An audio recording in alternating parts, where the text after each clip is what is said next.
Come on. Movement without restriction. Movement without restriction? Yeah. That's pretty good. The only thing I would add to that is movement without restriction for your intended path or movement or specific movement. So if I want to do a squat, I can hit a squat. Okay, if I want to hit a lunge, I hit a lunge without restriction.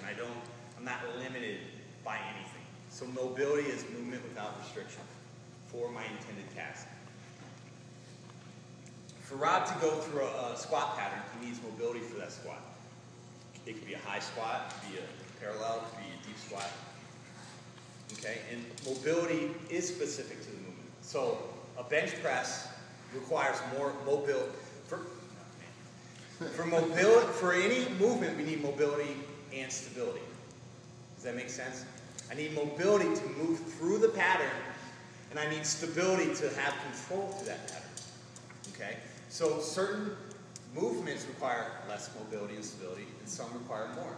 For example, bench off boards requires more or less mobility than a full bench. Less, right? Okay, so all you have to think about is what do I want to do, and can I do it unrestricted? Okay?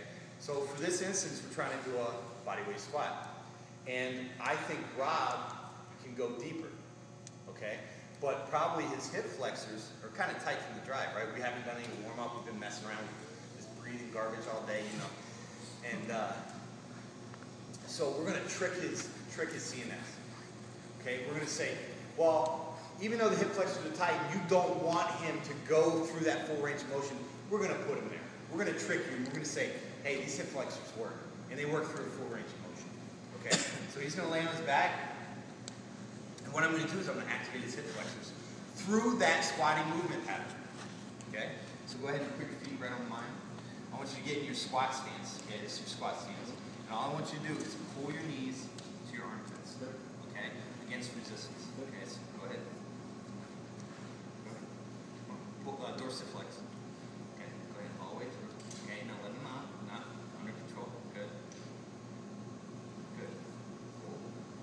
Armpit, armpit, armpit. Keep going. Keep going. Keep going. Good. Come on. Back.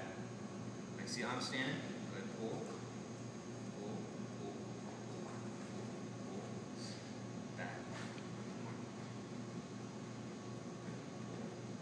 Always the armpit.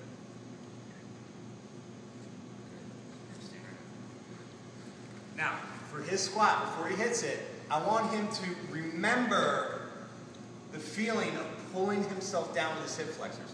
He's not relaxing. Okay, much like Gags talked about pulling yourself down in the push-up, he's going to pull himself down with his hip flexors into the squat. And let's see if it changes. So I want you to imagine pulling yourself down as far as you can go with your hip flexors. Pull, pull, pull, pull, pull, pull, pull, pull, pull. Good. Is there any difference?